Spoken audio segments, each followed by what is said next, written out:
On today's show, we're talking lessons from Japan, we're talking weak dollar, we're talking asset allocation and how much cash to have in a portfolio. Consult an advisor or conduct your own due diligence when making financial decisions. General principles discussed during this program do not constitute personal advice. This program is furnished by Dentist Advisors, a registered investment advisor.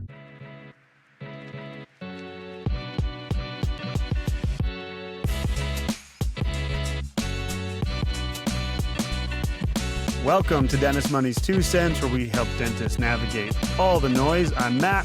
And I'm Rabih. Yeah, you are. Rabih, good to be back for another week. We have more compliments to throw your way. Yeah. But before we do that, we got to do some housekeeping things. We're going to start with this. For those of you that don't know, if you don't know by now, this show is sponsored by Dentist Advisors. We are a non-commissioned, fee-only advisor just for dentists, providing really end-to-end services of financial planning, investment management, taxes, all of the above. And we just have a ton of questions. I talked to a dentist this morning who came or wanted to chat with us and had a ton of questions about his 2 locations and how we can help and what to do with his money and getting organized. This happened, we talked to hundreds of dentists all over the country. So if that's you and you've been listening for a long time and thinking, man, I need some help with this kind of stuff. Where's my money going? Investing, taxes, go to dentistadvisors.com. Click the book free consultation button. We would love to talk to you. Okay, advertisement out of the way, Rabih. We are now getting good, actually. I liked it. Thank you. I made it up as I went. Here's what we're really going to talk about. This is becoming a trend, Rabih. This is becoming a full segment of the show. Unfortunately. Which is praise for Rabih, of which he completely deserves every ounce of it. And this stuff gets circulated around our team, and I'm going to bring it to the show. So we're going to talk about this question that we got, but we're going to start with the last part of this guy's comment on our Facebook group. If you haven't joined our Facebook group, you can, the Dentist Advisors Facebook group. But here is the last part of this guy's comment that we're going to start the show with. He says, every weekend, my 3-year-old daughter and I will listen to your 2 cents, and my daughter will ask, is it time to listen to Rabih now? She's well-versed in all the topics you guys discuss. And will ask me about the Japanese carry trade and any new vocabulary you bring up. If you're not looking to hire, if you're looking to hire, she's currently available. Absolutely. You'd have to work around nap time. That would not be a negotiation for her. Also, her missing nap time would definitely affect her overall productivity. So, first of all, love this. That's really funny. Yeah, really funny. And also, yes, like hired. Don't even need an interview. Yep. We'd love to take my job. Yeah, she's going to take Rabih's job. But Rabih, we now have kids listening to you and saying, is it time to listen to Rabih now? We already have the nickname for Cash GPT, and we got the big guy here as well. Which, by the way, really quick, I got called again. We were going to lunch on Wednesday with the team. We were going to get in the car. Michelle was coming in our car. She utterly regrets every moment of the car ride with you, me, and Justin. She'll never do it again. Yep. But I go and say, hey, Michelle, do you want front seat? And she goes, no. You're a big guy. And it was just, I was like, and then she caught herself and realized what she said. And I was like, thank you for that. Appreciate that. So anyway, any comments you want to make to this, our 3-year-old fan here about listening to you every week? I'm sure she has no idea what we're talking about, but I'm so happy that she has this bonding experience with her dad. I think it's amazing. 2 cents. This will give us ideas. Maybe we'll start a kids YouTube channel with like animations about stocks. We should. Maybe take it to Twitch for those Gen Zers and just talk about stocks over there. A little 2 cents for the tinies. Yeah, we should do something. Presented by the big guy. presented by the big guy. 2 cents for the tinies from the big guy. I can say I don't listen back to our show very often, if ever, but maybe I should start having my kids listen. I don't know.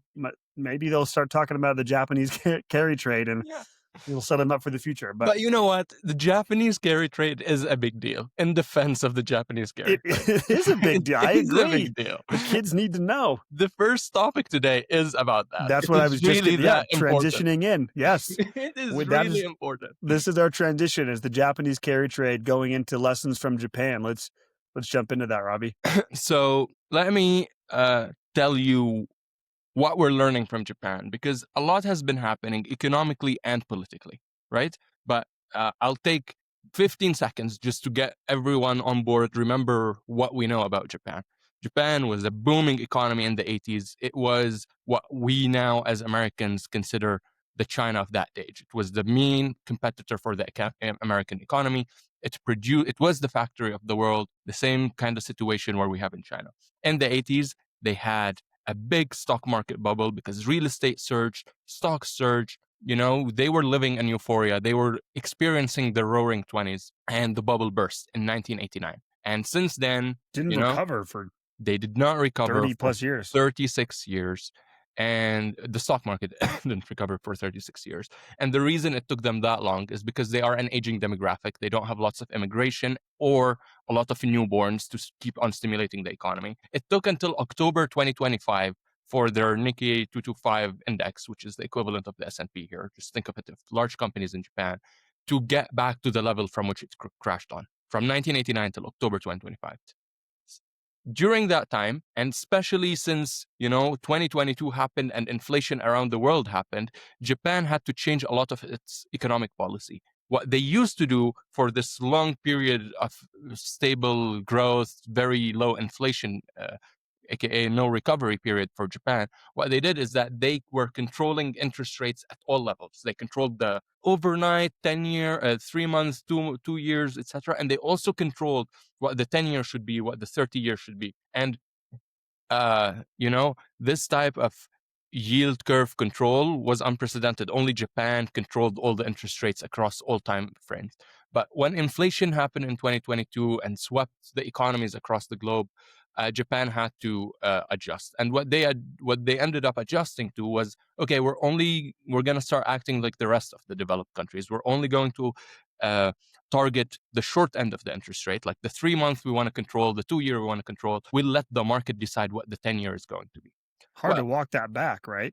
It was very hard to walk that back. And as they were walking it back, the Japanese carry trade fiasco in August 2024 happened. August 5th, 2024. Which our newest employee knows about now. 100%. She's very well versed. Expert on it. So the whole idea was that coming back to the common practice regime was tough on the economy. And as it happened, two narratives started showing up about Japan. The first narrative is that, okay, now we're freeing up the long-term interest rate. This might be good for businesses. This is why actually their stock market index recovered, because now the interest rates are free floating. The currency dropped as a function of it. Lower currency means better exports. So the companies were able to have their stock prices elevate because of that news.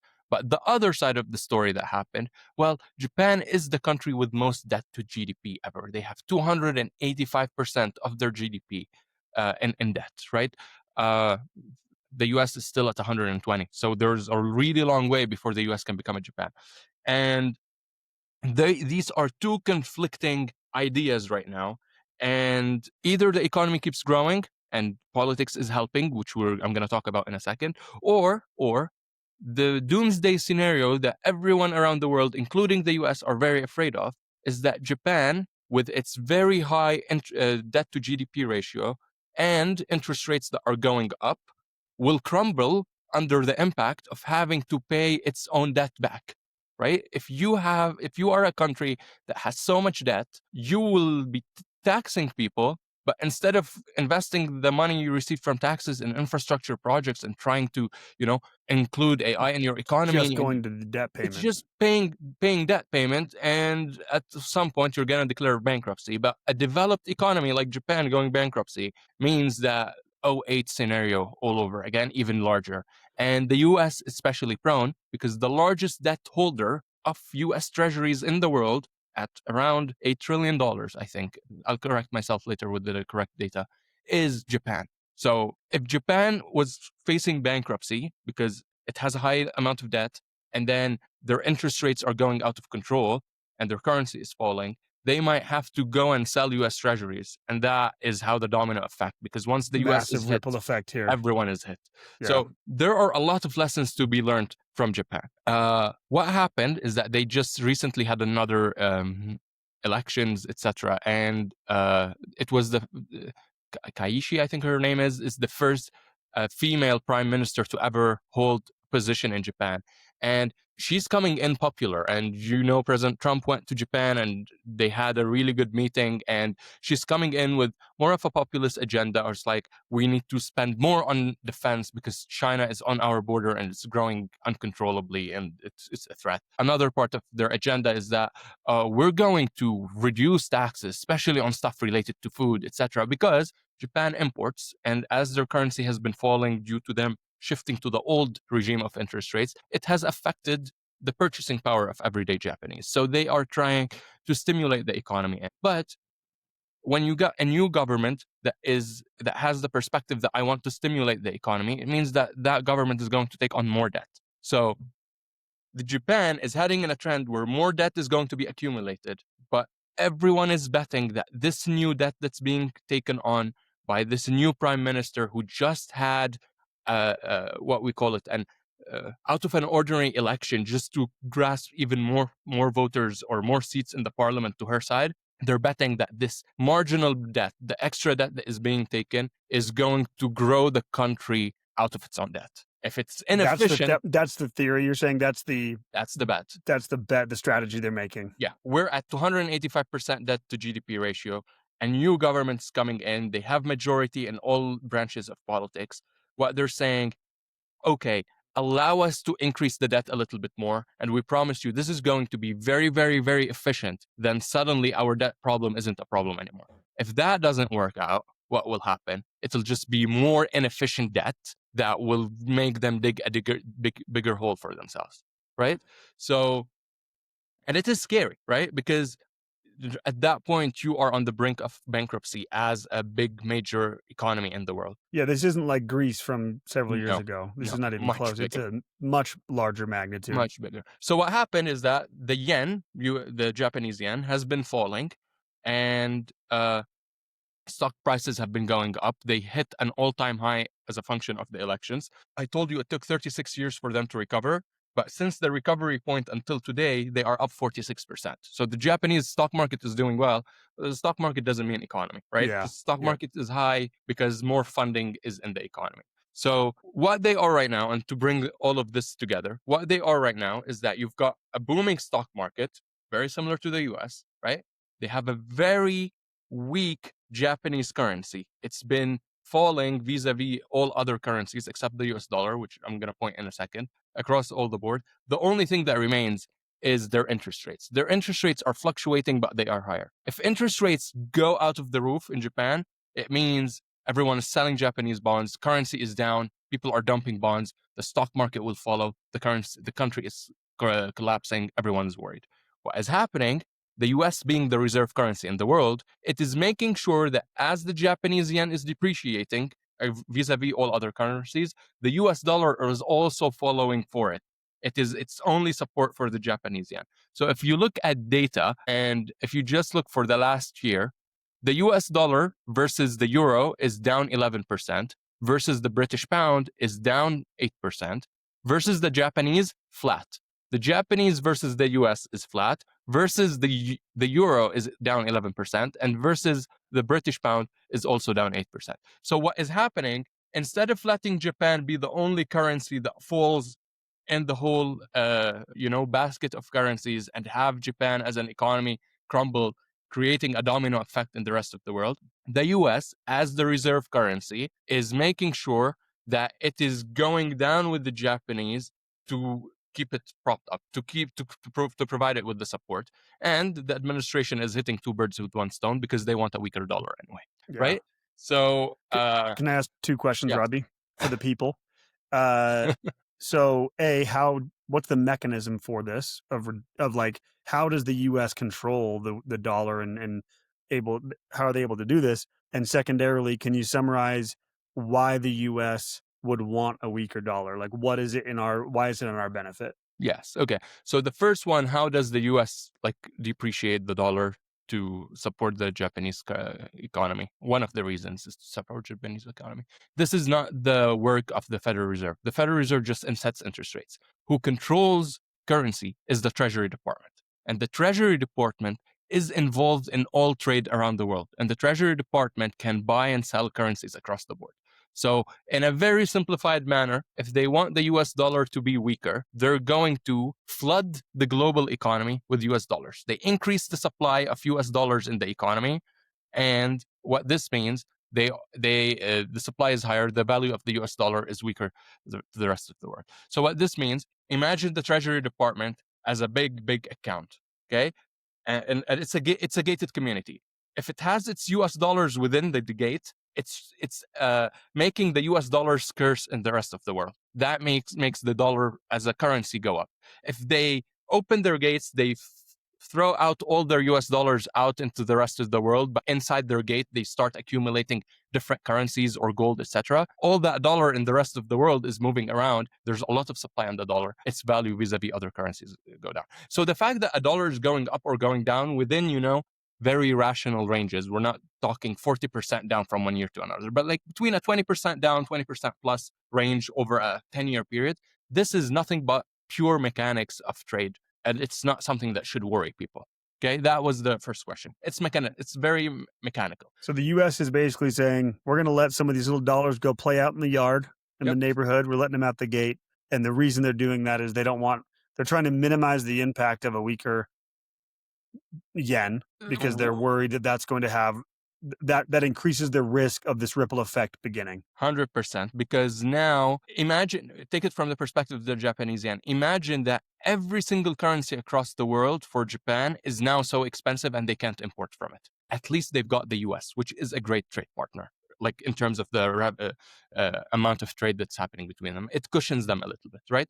The other reason is that there are more reasons. Lower dollar means that companies in the US who sell for the rest of the world, right? S&P 500, half of their revenue comes from the rest of the world, while those, due to currency conversions, mean more revenue for companies. So lower currencies means higher stocks, which we are seeing, right? All-time highs.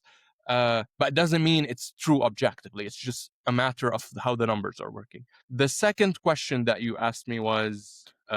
you had mentioned that the U.S. wants the dollar to be weaker anyway. Yeah, the U.S. wants the dollar to be weaker anyway. On one hand, just to put its companies, which I just mentioned, it's better for U.S. companies that sell to the rest of the world. It's going to put them at a better position where they can compete with Chinese companies. It's for trade reasons. It's what tariffs are all about. It's the Trump administration plan. But also on the long run, it is trying to, like this whole trade deficit is trying to prolong the reign of the dollar as a reserve currency as much as it wants. A very strong dollar is good in times of crisis, but is not good in day-to-day transactions, especially when the US uses that dollar to punish other countries. So to prolong the reign of the US dollar remaining as a reserve currency, they would like the US dollar to be low. And what I mean by low, it's not like we're dropping it below the floor. No, after 2022, when the Federal Reserve started increasing interest rates, the US dollar appreciated so much. We just want to bring it back to what it was in 2015, to what it was in 2016. It's a band. Above it is too bad. Below it is too bad. We are currently above it. We want to bring it back into within the band. So it's not crashing the value of the dollar. It's just pulling it back. And in relativity, whenever we talk currencies, it's always in relative to other currencies. It's very different than like the stock market. We're talking like a price of a stock. Yes. Yeah. It's literally compared to the rest of the world. And I know currencies are not an intuitive topic and they do not click like stocks, etc. But the whole idea is not for our adult listeners, but for our 3-year-old listeners, 100%. It clicks. The whole idea is we have one planet and you can't have one country take over everything. We live in a neighborhood. Even if one of the houses on a neighborhood is worth or is priced at $10 million and the rest of the houses on that same neighborhood are priced at $100K, that house that is a $10 million house will not stay a $10 million house for a long time, right? If you want your house to be a $10 million house, you need to make sure that the prices in the neighborhood, the prices of all the houses in the neighborhood are all growing at the same time. And this is the idea of what is happening with the currencies, right? The US dollar can't appreciate all the way up and keep the rest of the countries far in the dust. Too much of an imbalance there. We have one Earth. right? And we can't have one country that trades with the rest be much better than Be everyone that else. much more valuable than the rest. Everyone has to grow at the same time due to the limited resources on the planet. Once Got we it. go to space, economics will change. But for now, this is how it looks like. So what do you do in this situation? If you're a Japanese and you notice that your yen is devaluing, what do you do as an investor or as a consumer? As an American who knows that their country is deliberate, you know, on purpose. Debilitated. No, deliberately is the Oh, word. deliberately. Yeah, it's tongue twisters. But I'll just say on purpose is trying to devalue its currency for trade reasons, for corporate profit reasons, and for global stability reasons. What do you do as a U.S. investor / U.S. consumer? And that is the question we received, right? That is the question. Do you want me to read it? Yeah. So this was the question prior to the comment about our newest employee, the 3-year-old. Okay, let me get to it. Here it is. With the US dollar recently weakening, would you recommend denoting your assets in non-dollar terms to reflect better true increases or decreases in purchasing power over time? I feel that with a weakening dollar and inflation, my portfolio will grow in nominal terms, but experience a much lower real increase in wealth than looking at purchased goods and services. My first thought would be on track with my wealth in gold units, but with the recent volatility, it would feel much poorer than the in the money price. On the flip side, if I could value my wealth in Bitcoin, I would feel much richer thanks to the recent drop. Is there a better way to compare prices, such as by comparing my nominal portfolio to the median home value or the median wage as a better gauge of a true increase in wealth? Thank you, Benjamin. Question. I honestly love his questions. He's very thoughtful. Yeah. So there's a lot there, Rabih. There is a lot there. I would like you to give the advisor answer before I give the Rabih type of answer, just not too complicated. But what do you think of that? Like when a client is worried about holding their dollars and Yeah, I mean, I think there's such a thing as overthinking things. Mhm. And I think there's kind of this idea of could be true, but also not useful. That's what I kind of think about this kind of stuff is nothing he's saying or asking about is untrue. And there Right. is probably a way to find an optimal benchmark or link to value and all that. So it's probably true. But from an advisor's perspective, I think, okay, but the second part of that is it useful? Is it useful to your after-tax wealth, to getting you to retirement readiness, to all the things that need to happen to optimize the important things in your life? So that's the first thing I thought is I like the question. I think it's really good to have this exercise, but in real life, useful to your life, does it really matter? That's where I went with it. I love it because, and I really love that you said, is it useful?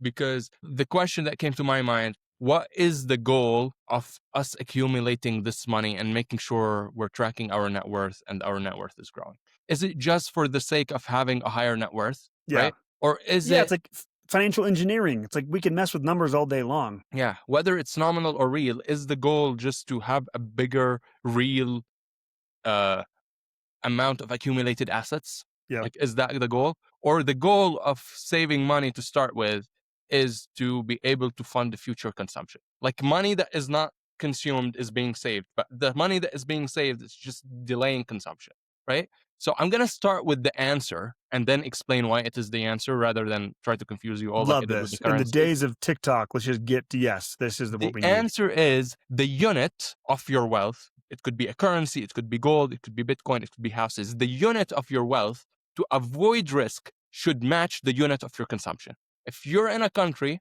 like the US, where all you consume is in US dollars, you need to make sure that you're tracking your wealth in US dollars. Easy This is enough.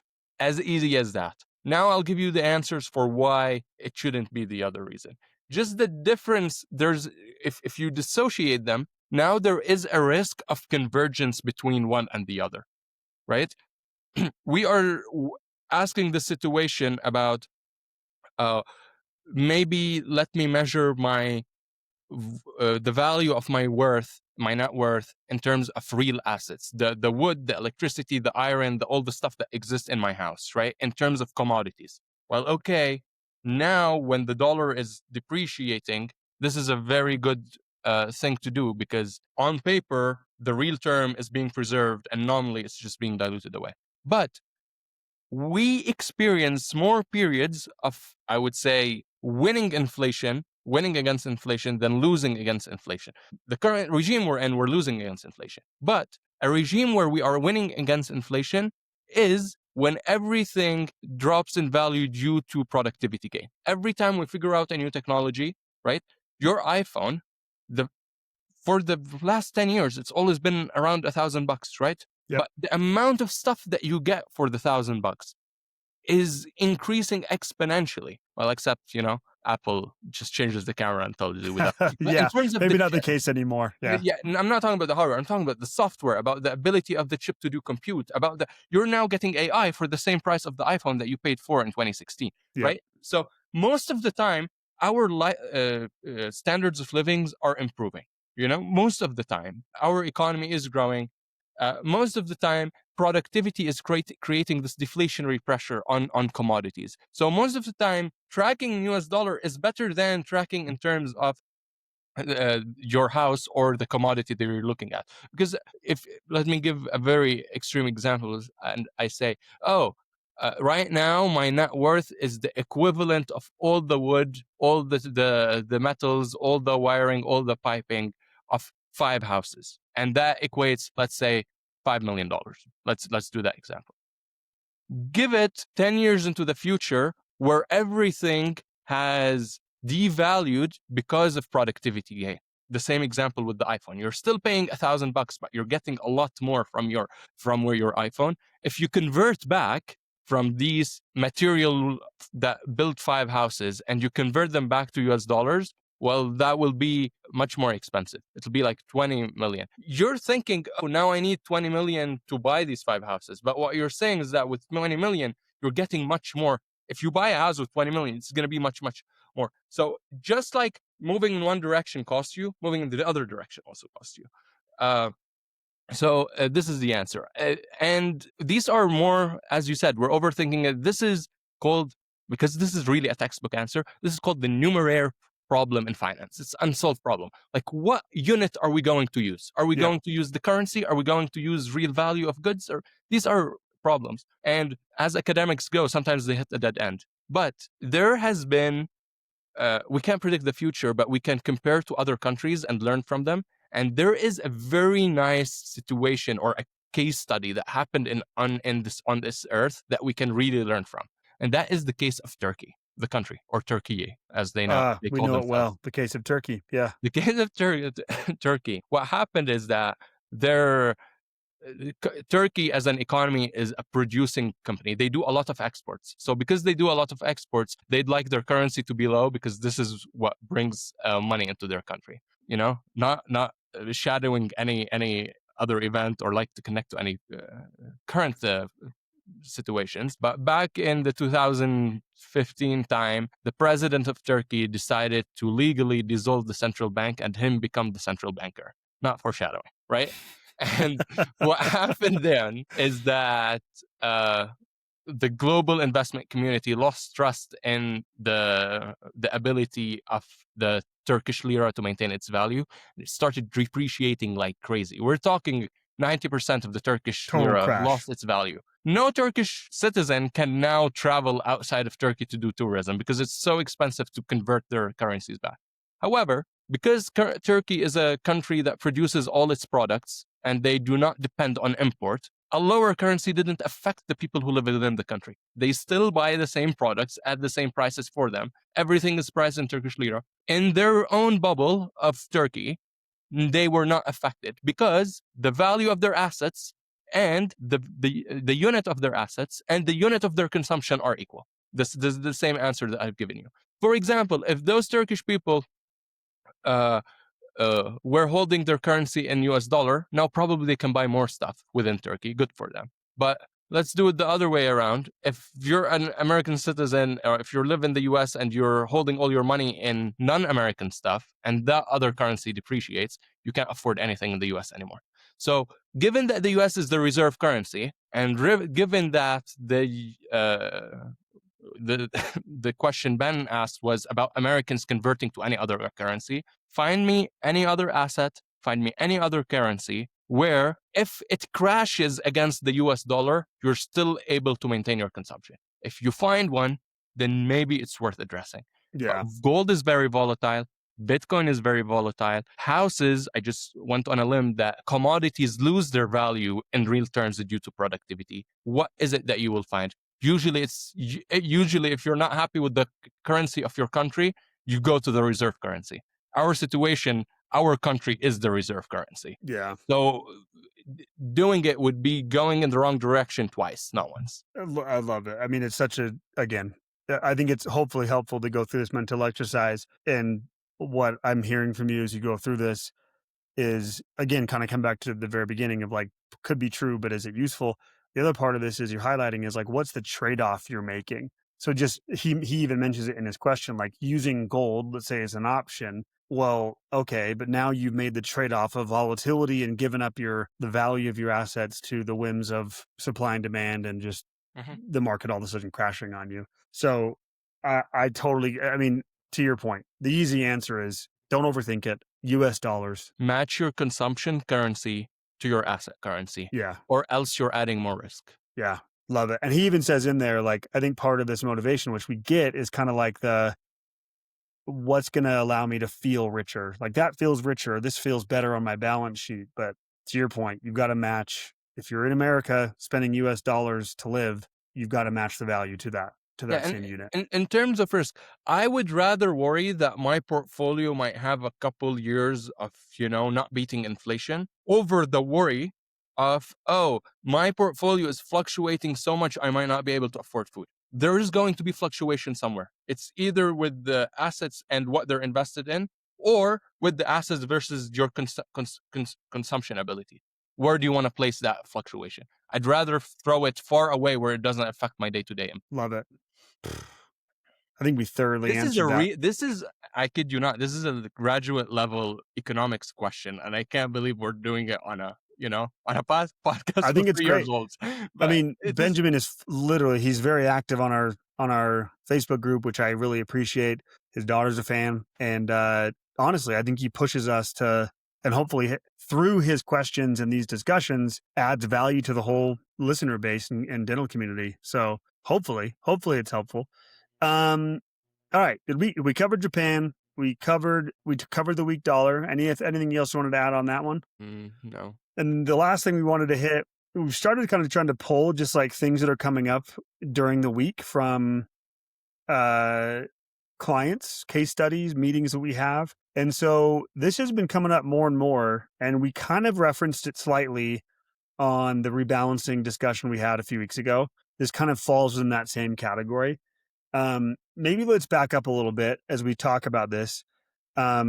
We've mentioned this before, but I think it's always good to reference and remind people that there's really only three places to invest your money, broad categories. Private investments, think of like your practice, there's real estate, and then there's public markets. And the public markets for a lot of dentists becomes really, really scary, which we don't blame you. This is why we have Cash GPT here. When we talk about public markets, there's kind of like fundamental principles of like investment strategy in public markets. So I'll just hit what those core things are. Proper asset allocation. What that means is like your mix of stocks and bonds. Generally, stocks act differently than bonds, unless it's going to, that's what we've seen recently, where that isn't always the case. But in most cases, stocks are going to act very, very different than the bonds.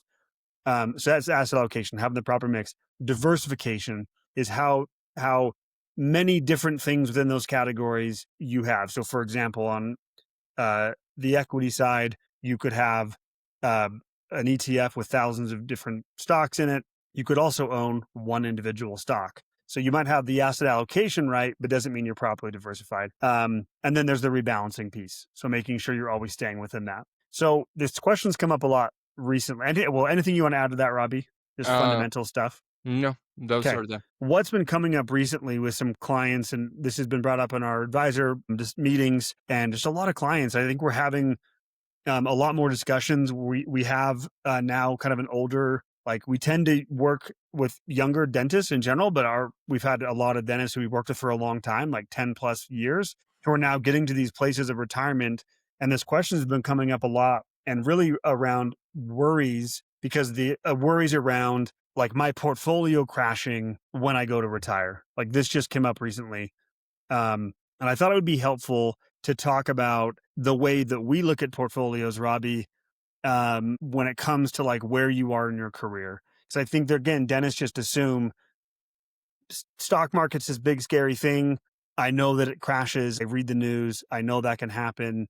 I don't want to get to a place where like I'm getting ready to retire and all of a sudden my portfolio crashes. This is really a question about asset allocation, yes. your mix of stocks and bonds. I'll leave it there and just kind of get your thoughts on that. Yeah, it's the right person at the right place at the right time. The right person is you. Where are you in your career? Are you an associate? Are you, mid-career? You already have practice, or are you approaching retirement? At the right place, aka mentally, are you in the right place? Have you learned how the markets fluctuate? What are the risks of each asset class? What is the expected holding period? And at the right time is like, are you allocated properly for each of these life cycles? If you take the allocation that a client, a dentist that's almost going to retire, and you apply it at the beginning of their career, you're never going to make enough money to be able to retire. If you take the allocation of someone who's just starting their first practice, but you are at the end of their career, you're going to expose yourself to that risk that you mentioned. So it is, you need to match them correctly for the lock to open. It's, you can't have one correct and the two other that are wrong. You have to match them correctly, which this comes from experience working in the industry, understanding what best fits the client. Maybe from your perspective, you're just one path, you're one dentist going through this life cycle and not knowing what to invest in. But from our perspective, we're working with hundreds of dentists, each at a different life cycle, and we know which combination works. Not because like we are better or smarter, no, just because we Well, have Cash GPT is, yes. no, just because we have the other side, we're able to see the data from a different perspective. We're trying, you are one experiment. We're seeing so many experiments happen at the same time, and we're learning and we're transferring the knowledge from the case of one dentist to another, right? So at that point, for someone who's worried that their portfolio is going to crash at the end of their career, we would literally go and think of the asset allocation between stocks or bonds. And what we mean by bonds is like, uh, it's a commitment where you are, according to the product, you're guaranteed to get your money back. Whereas a stock, it depends on whether the company makes money, right? But that guarantee on how much money you make back is completely different. There is the cash, where you're guaranteed that you're going to make your money back tomorrow, but you'll have to reinvest it and make it back tomorrow. That is cash, right? Or it could be a bond where you're locking it up for a year or two or three, but you're going to be getting it back in nominal terms,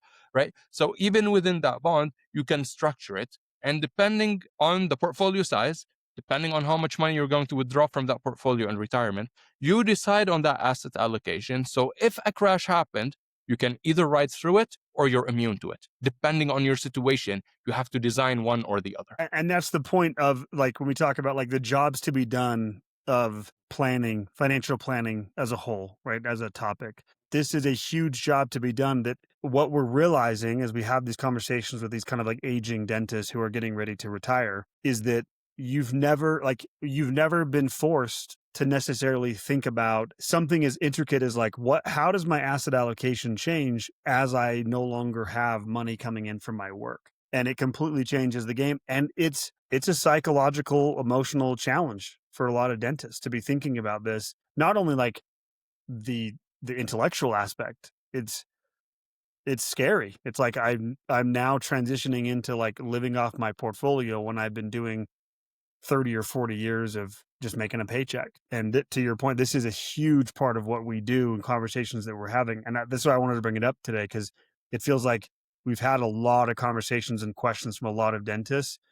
and fears around just, again, thinking about the stock market is just like this big kind of confusing thing, and not thinking about, well, you're not going to be invested the same way at 62 getting ready to hang it up as you did when you were 35. At least you shouldn't be. 100%. Completely different risk landscape. And the way you do it matters. Like, there's an analogy that I really like. Imagine that you and I, we need to take a vacation together, right? Let's do it. Turkey. Let's go to Turkey. We're taking a vacation together. But all we do is that the night before, we book the flight. Once we land in the airport, we start calling a bunch of hotels, telling them we want a room tonight, right? And then there's no public transport there, but like, we're not organizing we're not organizing with a chauffeur or something. We're just trying to bargain and negotiate with every taxi driver out there. And then we're trying to get into shows or into museums, and we're trying to buy last minute tickets. How expensive will that trip be? Incredibly expensive. I would imagine very expensive, yeah. Versus you and I setting, let's go in September. Let's look at flight tickets from now. Let's already scan some hotels where we're not pressured. Yeah, we're not pressured for time, and we're choosing the hotel. We're already booking early discount on the shows and the restaurants, and we already booked a chauffeur. Everything is set. While we're there, we're not worrying about it. Our emotional experience during the trip is not panicking, trying to make things work, right? Yeah. Just in real life, one is more expensive than the other. This same concept applies to investing. If you're approaching retirement and you just suddenly discovered, oh, I'm selling my practice within this year, I need to change my portfolio. I need to change what I know about the markets and change my behavior reacting to that portfolio. You're going to have a very, very expensive retirement transition that might put your retirement in jeopardy. Yeah. Versus if you start thinking about these 5 to even 10 years before you're about to retire, you're going to optimize it and have a very smooth sailing into retirement where it does not feel like it's an abrupt change in your lifestyle. Yeah. And we're here to help you with that, right? Because we've done it for so many other clients. And from that perspective, hopefully it's a value add for you, just like it's a value add for us. It's huge. That's a really good analogy, Rabih. The vacation one, and now you got me all jacked up about traveling to Turkey with you in September. So I think maybe we have to make that happen. But no, I think about like when I was working at Fidelity I worked there for several years, and post 2008, and I can't even tell you how many times I heard in those meetings with clients around either themselves or like a parent or someone that they knew really well.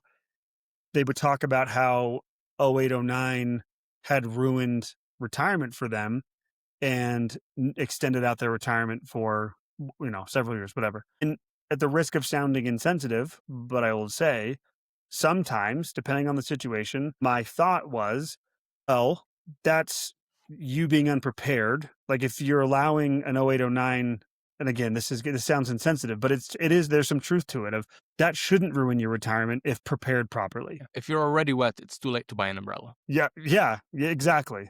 Yeah. If you're already, I like that. But I guess the point there just being the allocation you have when you're 30, a 42-year-old Rabbenus that's got 20 years in front of them, your approach to that is far different than you're nearing retirement. I just don't think that sounds obvious, but I just don't think a lot of dentists are actually preparing properly based on their specific goals for retirement. Another thing we wanted to add here, Rabih, before we jumped on, I think you had this kind of goes along with this. You had thoughts around cash in a portfolio specifically, or do you want to bring that up? Yeah, no, because it's similar to the first two topics we discussed, whether it was Japan or whether you should sway away from the dollar. The problem is with these conversations, usually the general advice is that, oh yeah, you put a portion of your account in cash and then you're able to withstand a crash if you start to retire. This is a general advice, and as Taylor taught us, general advice is not good advice, right? It's not going to work because inflation could happen, right? Or everything else could just become expensive, not because of inflation, just because, your lifestyle changed. Maybe your retirement requires more money than you thought you would, right? Lifestyle changes. So cash isn't going to be, it could work. That's why it became a general advice. but it's not always the case. And you need to look at it more than once with fresh eyes to make sure whether that cash is working for you or actually not the best move. I think it's a great point. And we've seen so many dentists who feel, I think a huge underrated risk that we see with dentists is holding way too much cash in general. And it feels really good. I get it. I firsthand as a human understand that. Like it just feels comfortable seeing those dollars, those numbers on the screen and feeling like all warm and fuzzy. But in reality, and this is a whole discussion for another day, as we talk about all the things that Cash GPT brings up on the show, it feels warm and fuzzy, but it's actually super dangerous for a long-term portfolio. And you talk about the general advice not being good, specific advice. Shout out Taylor. We mentioned this, I think, with Taylor either last time or a couple weeks ago on this kind of topic. With you talk about guidelines, and we talk about like the allocation, a very, very well-known guideline in finance and financial planning. CFPs talk about this around like your age and like you use your age in bonds. Agent bond. So, but you think again, I can't emphasize this enough. I brought this up when we talked about that. That means a 40-year-old dentist right now that's investing and has, let's say, 25 years in front of them should have 40% of their portfolio in bonds. Imagine that over the last 3 years, what a massive detriment to their portfolio that would be. We're talking multiple six figures, could be seven figures detriment, depending on the size of the portfolio. It's huge. 100%. What determines the allocation should be, your withdrawal rate in retirement, how the returns go. We've worked on a specific client together where their net worth is really high and their spending is so low that their retirement portfolio is still a 70-30. Remember that one? Yep. They don't even need to go to a 60-40 because that would put them at a less probability of fulfilling their retirement with a high level of success than 70-30. So it's really case dependent. Especially when it comes to asset allocation. And yeah, I love that. And I think to end on this, I think when we talk about like that specific guideline of age and bonds, I think the problem with that fundamentally is it's only taking into account one aspect of your risk profile, which is time horizon. And it's a really like basic way of being like, well, your time horizon based on your age, and like, we'll adjust that allocation. But there's other aspects of your risk profile. So if you're doing this on your own, or you're thinking about this, or you're working with an advisor, you need to be thinking about not only what is my time horizon, which impacts, how much risk you should take for sure.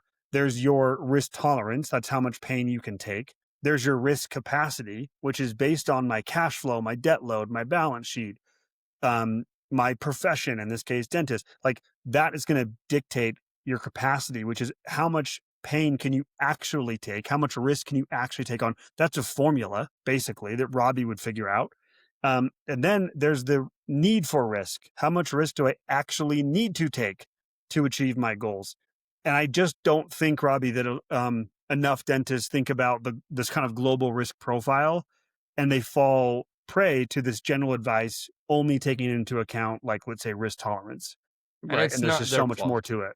It's not their fault. Like we went No. so many years of schooling just to learn these formulas and understand how to apply it correctly. Yep. It's just like me saying, "Oh, I just brush my teeth for 30 seconds a day," and all the dentists who are listening are like, Rabih? "This is for the case of the example. Okay. I have a water floss. Sure. My dentist made sure I buy a water floss." But right, like if I'm following the advice, like brush your teeth twice a day. But no one is saying for how many minutes, what stroke direction, and how much pressure I'm applying, and whether I'm flossing and with what, and how much blood is coming out.